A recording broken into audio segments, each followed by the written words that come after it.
guys, no? Yung ano, yung crew ka sa may ano, sa may LCT o tawag doon, barko naman yan. Yung kinakarga namin ng lupa.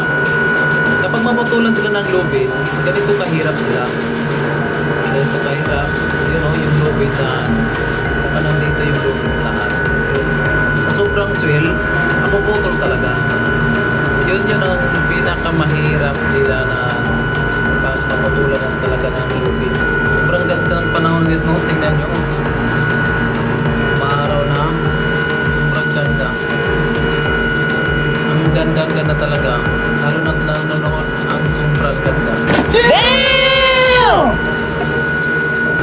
Hintayin natin yung nagahila ng lubid. Tapan dito sa taas. Yung hihilain nila yung lubid papuntang sa taas ng barko. Hintayin natin. Papanoorin natin yan. A few moments later. Kasi yun ay yung mooring man. Yun. Yung tawag deckman. Kasi itong nakita nyo makalat, papalain nila hanggang yan maubos. Hanggang matapos tong barko na wala na talang dumi itong barko. Papalain na nila tapos ilagay dito sa grab. Yan. Yun ang mga deckman. Yun. Hilain nila yung lubid papunta sa taas. Yun sobrang laki pa naman ng mga lubid na yan.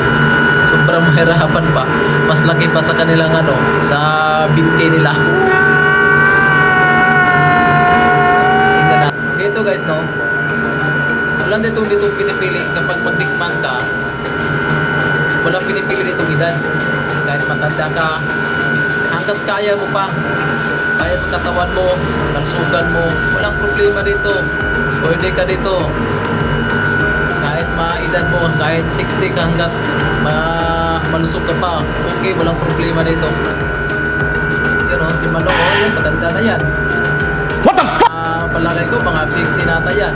Yung iba kasi, kapag nandun ka sa may, sa city nagtatrabaho or sa opisina, kapag matanda ka na, kapag senior ka na talaga, mga 60, ay pahinto ka na. Dito hindi, walang hanggat kaya pa. Ayan, apply ka, sige, walang problema. Hindi ka din mag-apply dito.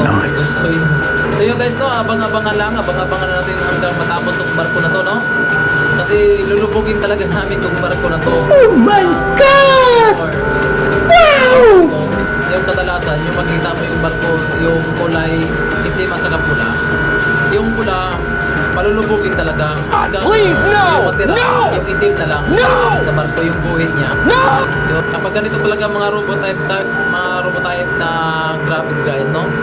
Hindi talaga maiwasan doon kapag mga kalat ng ganito Kasi dumidikit yung mga nickel ore dito sa gilid ng grabe. Kaya minsan yung iba hindi malaglag dito sa budiga, doon malalaglag sa dik. So yung mga dumi papalain na nila. Kasi yun talaga ang yung posisyon nila. Yung big dickman, yun ang forma nila. Iba din sa amin yung foreman Iba dito yung foreman kung anong posisyon. Yun. Sinsya na sa sobrang ingay talaga ng crane nito. Sobrang ingay. Kasi yung pangalan ng crane nito, MacGregor. Kapag MacGregor, ganito talaga ang ingay niya. Medyo malun pa. Okay naman yung panahon. Yung yung alon lang talaga. Ganito na siguro kapag pag-burn na. Nag-aamoy na talaga ng yung iba dyan nakaroon na sa 13-month fee. Yung bonus natin ang sarap pakinggan.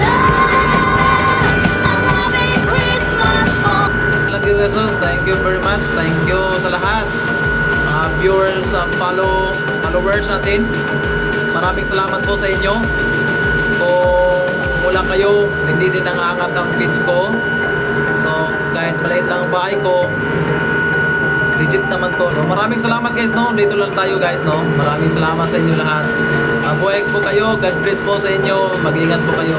And advance Merry Christmas sa inyo lahat.